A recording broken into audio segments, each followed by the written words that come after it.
오늘은 열왕기하 12장의 말씀을 통해서 함께 은혜를 나누고자 합니다.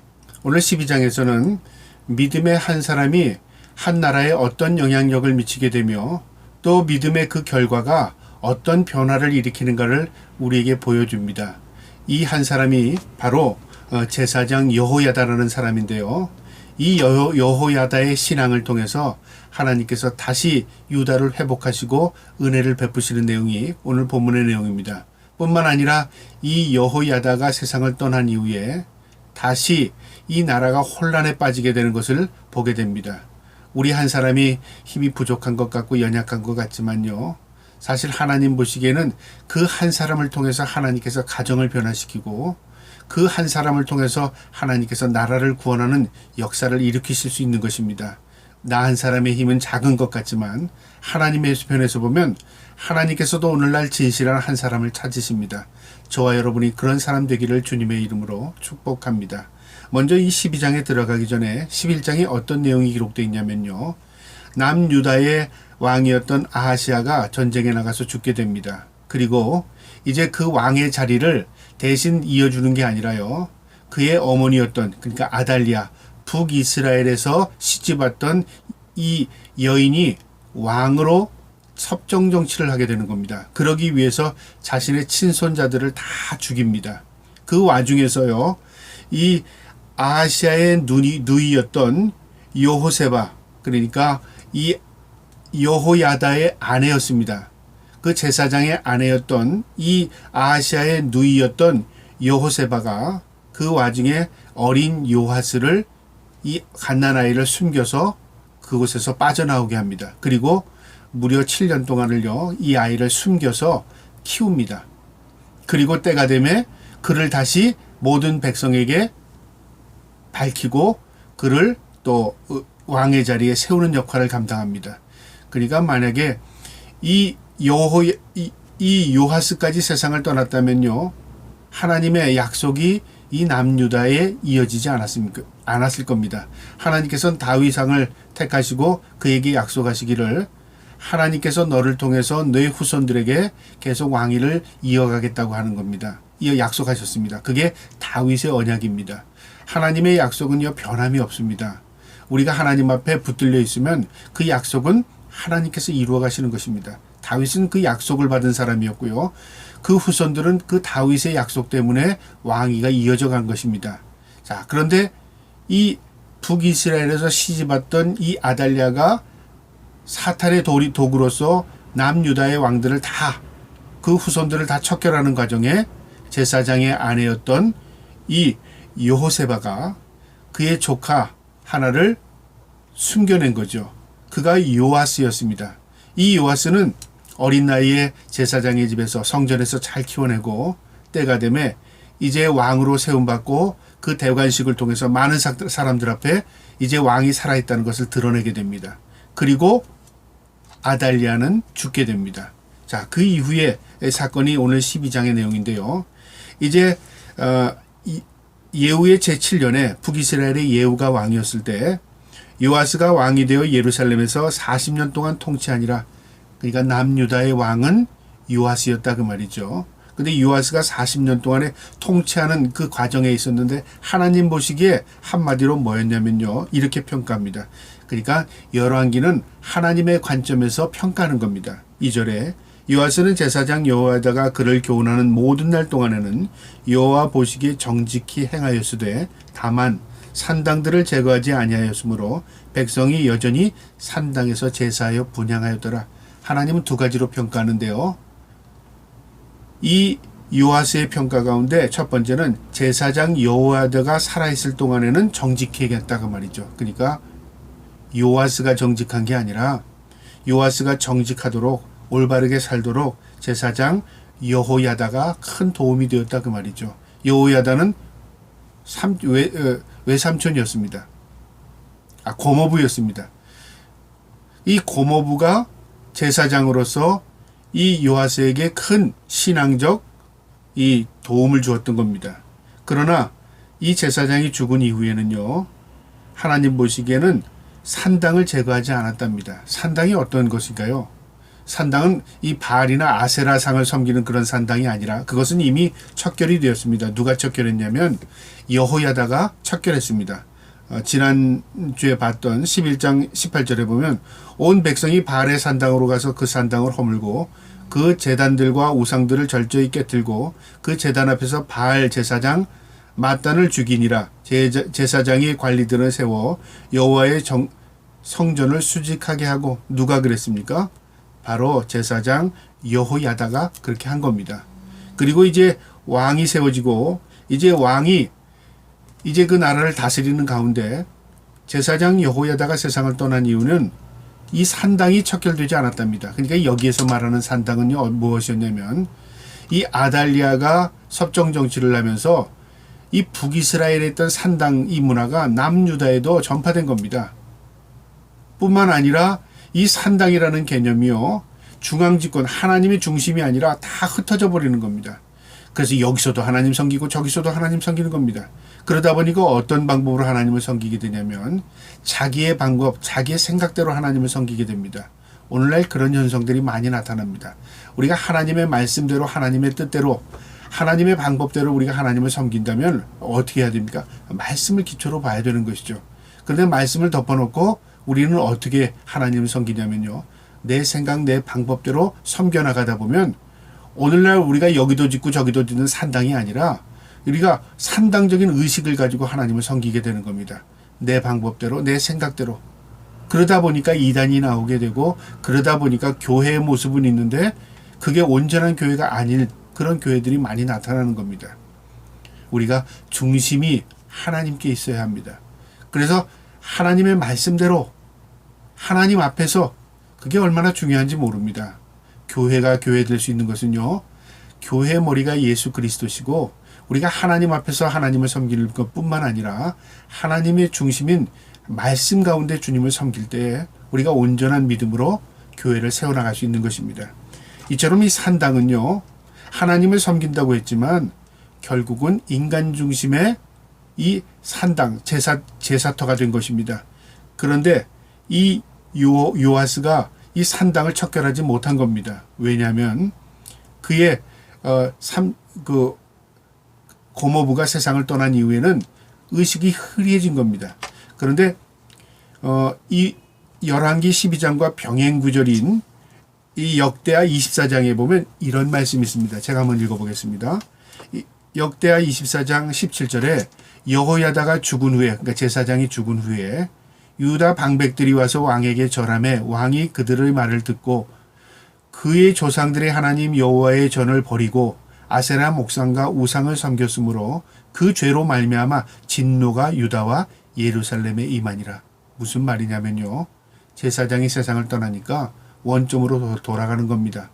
요아스가 잘한 게 아니라 여호야다가 요아스를 보필을 잘한 거였죠. 그러나 이제 고모부가 세상을 떠나고 나니까 어떤 일이 벌어졌냐면 많은 방백들이 와서 이렇게 해야 됩니다. 저렇게 해야 합니다. 조언이라고 하니까 그걸 다 주워 들은 겁니다. 그래서 결국 원점으로 돌아갔는데 결국 하나님 중심의 믿음이 아니라 아세라 우상도 섬기고 거기다 목상도 들여오고 거기다 또 절하고 죄를 지은 거죠. 우상 섬기게 되었다 그 말이죠. 여러분 우리가 신앙을 회복하기는 굉장히 어렵습니다. 그러나 우리가 신앙을 버리기는 아주 쉽습니다. 우리의 믿음을 우리가 견고하게 세워나가기는 참 어렵습니다.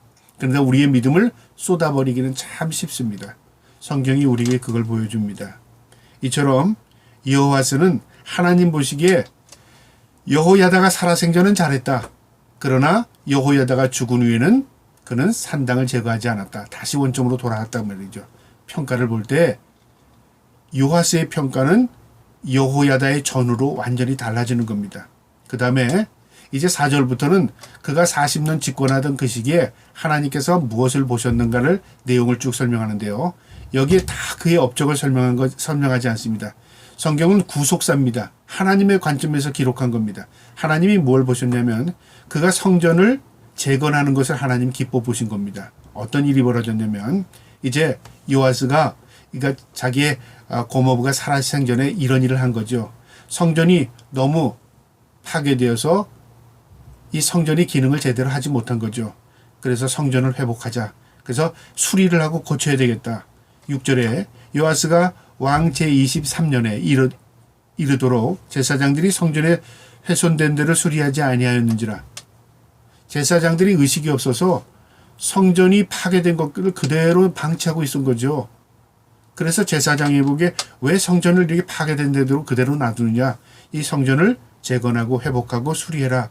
명령을 내린 겁니다. 그 방법 가운데 하나가 뭐냐면 너희가 아는 사람들에게 돈을 걷어서 그러니까 그들이 후원을 받아서 너희가 고쳐라 그 말이죠. 그러니까 그 일을 제사장들에게 맡긴 겁니다.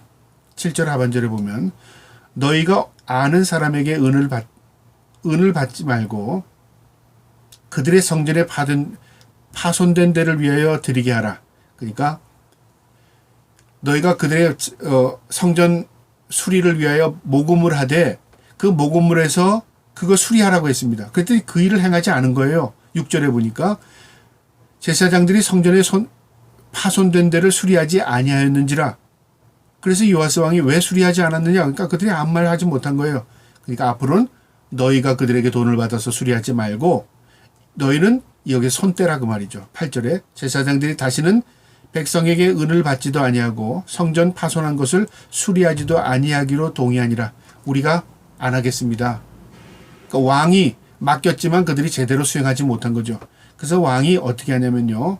성전 앞에다 한 궤를 그러니까 연보 헌금함을 만들라 그 말이죠. 그리고 뚜껑을 위에서 뚫고 거기다가 헌금하는 거 모아서 바로 그것을 가져다 계수해서 그거를 수리하는데 그대로 사용해라.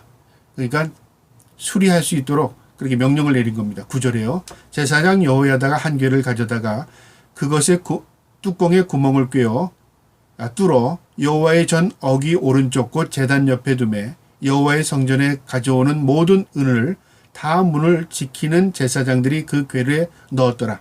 그리고 그것을 다 가득 차면 그것을 계수해서 어떻게 사용하냐면요. 11절에 그 달아온 은은 일하는 자 곧 여호와의 성전을 맡은 자의 손에 넘기면 그들은 또 여호와의 성전을 수리하는 목수와 건축하는 자들에게 주고 또 미장이와 석수에게 주고 또 여호와의 성전 파손한 데를 수리할 제목과 다듬은 돌을 사게 하며 그 성전을 수리한 모든 물건을 위하여 쓰게 하되 여호와의 성전에 드린 그 은으로 그 성전의 은대접이나 불집게나 주발이나 나팔이나 아무 금그릇이나 은그릇도 만들지 아니하고 그 은을 일하는 자에게 주어 그것으로 여호와의 성전을 수리하게 하였으며 그러니까 용도 변경하지 말라고 말이죠. 모두 걷어놓고 이것은 여기 쓰고 저기 쓰고 그래서 없습니다. 그게 아니라 딱 그것은 성전 수리에게만 써라 그 말이죠. 그 다음에 또 별도로 모은 것은 이것은 남은 걸 가지고 성전에 기물을 만들어라 그 말이죠. 이것을 제사장에게 돌리고 이것을 제물로 쓰고 그렇게 하지 말라 그 말이죠. 그 다음에 16절에 속건제의 은과 속죄제의 은은 여호와의 성전에 드리지 아니하고 제사장에 돌렸더라. 구별한 거죠. 제사장에게 가는 제물 그거에 따른 그 보수 그 다음에 성전 수리에 대한 그 수익 그 금액은 성전 수리에 사용 분리했다 그 말이죠. 오늘날 우리가 잘못 이해하는 것은 하나님께 바친 것은 모두 다 교회에서 알아서 한다. 그런 개념을 가지고 있으면 그것은 잘못된 겁니다. 우리가 나라 같은 경우는 세금을 받지만 나라에서 또 그것을 국회에서 논의하고 또 위정자들이 그것을 논의해서 결정합니다. 우리가 위탁, 맡긴 것이죠. 교회는 그런 개념이 아닙니다. 우리가 목사에게 모든 걸 맡긴 게 아닙니다. 목사는 말씀을 전하는 일을 맡긴 겁니다. 하나님께서요. 그리고 교회는 어떻게 하는 겁니까? 모든 사람이 교회를 세워나가는 하나님의 동력자로 삼은 겁니다. 그래서 직분을 세우는 겁니다. 장로로서, 권사로서, 집사로서 세워나가는 겁니다. 그 일들을 맡은 일을 감당하게 하는 것이죠. 그리고 그 일에 대한 책임도 하나님이 물으시는 것입니다. 그런데 우리는 오늘날 교회가 주식회사식으로 움직이는 교회들이 있습니다. 또 때로는요, 중소기업처럼 움직이는 경우도 있어요. 이처럼 목사가 오너가 되면요, 그것은 결국은 문제가 생겨버립니다. 목사는 말씀 전하는 하나님의 사역자에 불과한 겁니다. 그 말씀을 온전히 전할 때 하나님의 영광이 드러나는 겁니다. 운영은 누가 하시죠? 그 운영의 주체는 하나님이십니다. 하나님께서 일을 맡겨서 합니다. 근데 이 일이 뒤죽박죽돼 버리면 어떤 결과가 일어나냐면요. 결국 세상의 주식회사처럼 돼버리는 겁니다. 오늘날 그런 일들이 많아요. 이처럼 이 일을 분담을 시킨 겁니다. 수입원도 그다음에 지출하는 것도 명목이 분명한 겁니다. 그렇게 한 것입니다. 저도 과거에 목사로서요. 헌금을 이 헌금 저 헌금해서 헌금을 많이 하면 그다음에 재정도 괜찮아지면 그다음에 좋은 용도로 사용하지 그렇게 그냥 단순하게만 생각한 적이 있었습니다. 그런데 가만 생각해 보니까요. 이것은 목사의 잘못된 개념입니다. 헌금을 하는 사람들은 그 헌금에 맞게끔 쓸 수 있도록 그 나름대로의 헌금을 한 것입니다. 그러면 그 의도대로 사용하는 게 교회가 올바른 것입니다. 만약에 그런 의도대로 사용하지 못한다면 그 헌금의 제목을 없애야 되는 것입니다. 그게 맞는 겁니다. 여러 가지 헌금의 제목들을 많이 놓고선 그것을 수입원으로 많이 긁어 모아가지고 한 주머니에 들어가서 함께 사용한다. 그것은 좀 그건 잘 올바르지 않다 생각합니다. 그래서 헌금의 항목들을 없애버렸습니다. 그래서 저희 교회 같은 경우에는 11조와 감사헌금, 주일헌금 외에는 없습니다. 그것이 맞다 생각되는 것이죠. 그게 정답이다, 그게 옳다 그러기 이전에요. 나름대로 그게 신앙적인 것이다, 그게 올바른 것이다라고 생각이 드는 것입니다. 오늘 성경을 보면 그렇습니다. 이처럼 수리하기 위해서 백성들이 막 성전 수리할 테니까 여러분이 하나님 앞에 자원하는 심령으로 헌금하세요. 그럼 사람들이 헌금할 때 성전 수리를 목적으로 헌금한 겁니다. 그러면 그것을 그 용도대로 사용하는 것이죠. 이처럼 그 일을 행했더니 성전이 수리가 됐습니다. 18절에요.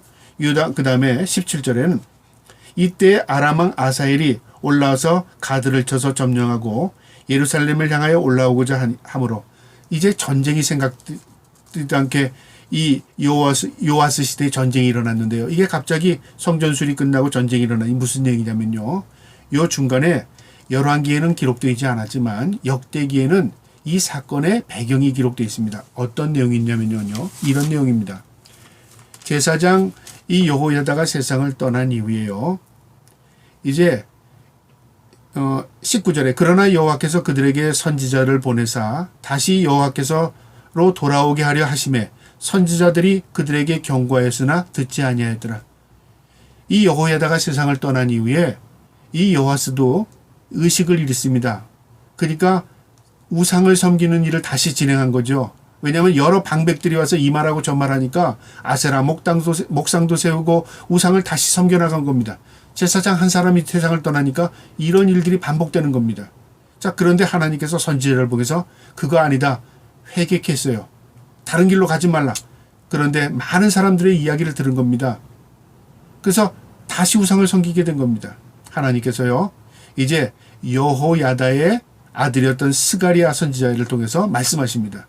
20절에 이에 하나님의 영이 제사장 여호야다의 아들 스가랴를 감동시키며 그의 백성 앞에 높이 서서 그들에게 이르되 하나님이 이같이 말씀하시기를 너희가 어찌하여 여호와의 명령을 거역하여 스스로 형통하지 못하게 하느냐 하였나니 너희가 여호와를 버렸으므로 여호와께서도 너희를 버리셨음이니라 하나 너희가 우상 숭배하고 하나님을 떠나면 하나님도 너희를 떠나도 너희가 그것으로 인해 화를 당할 거야. 그 말이죠.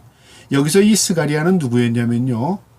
여호야다의 아들입니다. 그러니까 요아스의 사촌 형제입니다. 그러니까 사촌 형제였을 뿐만 아니라 하나님의 말씀을 전하는 선지자로서 제사장의 역할을 감당하는 사람이었습니다.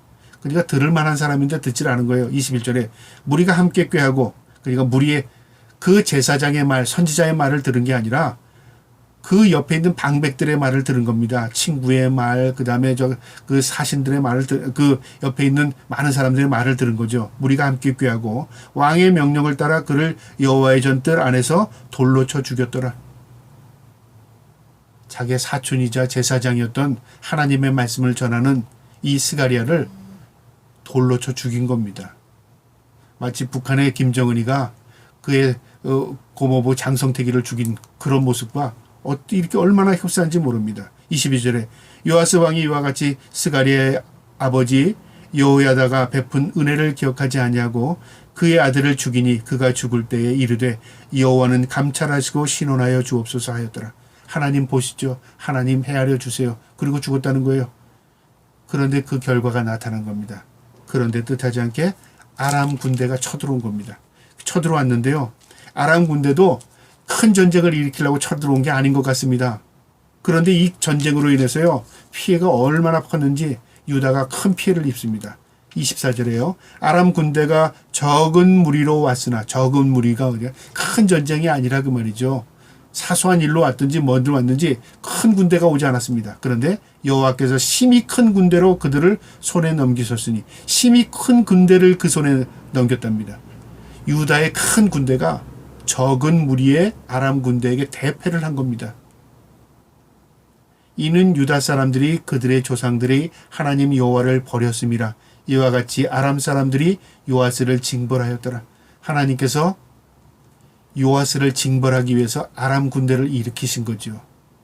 우리가 세상의 이치를 보면은 큰 군대가 작은 군대를 이겨야 맞습니다. 군사력이 큰 데가 적은 군사력을 이겨야 됩니다. 그런데 성경적으로는 그렇지 않습니다. 하나님이 함께하는 자가 승리합니다. 이처럼 요아스가 하나님의 의식을 저버리고 잊어버렸을 때 하나님께서 이방 민족을 들어서 몽둥이로 사용한 것입니다.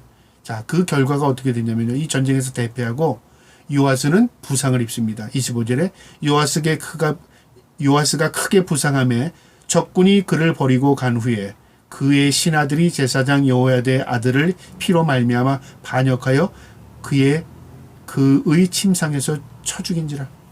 그들이 이제 아람 군대가 돌아갔습니다. 그리고 거기서 큰 부상을 입었습니다. 그런데 적에 의해서 자기가 죽은 게 아니라 자기의 신하들에 의해서 반란으로 침상에서 죽었습니다.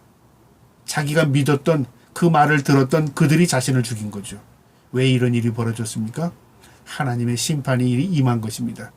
우리는 때로는요, 내가 가까이 있는 사람의 말을 듣는 게 바른 것 같고 내 편인 것 같은 사람이 내 가까이 있는 것 같지만요, 사실은 하나님의 편에 있는 것이 올바릅니다. 하나님의 말씀대로 사는 것이 곧 승리입니다. 오늘 우리에게 그것을 가르쳐줘요. 한 사람, 이 제사장 여호야다가 살아있을 때 요아스는 하나님 앞에 바로 섰습니다. 그러나 이 여호야다가 세상을 떠난 이후에 요아스는 세상의 말에 귀 기울이고 그 다음에 사람들의 말에 현혹되어서 다시 우상을 섬기게 됩니다. 그 일로 인해서 나라도 힘들어지고 또 자신도 생명을 잃는 일이 오늘 성경이 우리에게 보여줍니다. 저와 여러분이 이 말씀을 통해서 깨달을 게 무엇입니까? 우리는 세상의 이치로 무엇을 판단하려고 합니다. 그러나 성경은 우리에게 무엇을 가르쳐 주냐면요, 모든 세상의 주인이 하나님이십니다. 그래서 우리가 하나님의 말씀 가운데 하나님 편에서 살아가면요, 그것은 반드시 하나님의 편에서 승리의 결과를 가져다 주는 것입니다. 저와 여러분이 온전히 붙들려서 사는, 그래야 하나님 앞에 큰 은혜와 덕을 입는 저와 여러분 될 수 있기를 주님의 이름으로 축복합니다. 아멘.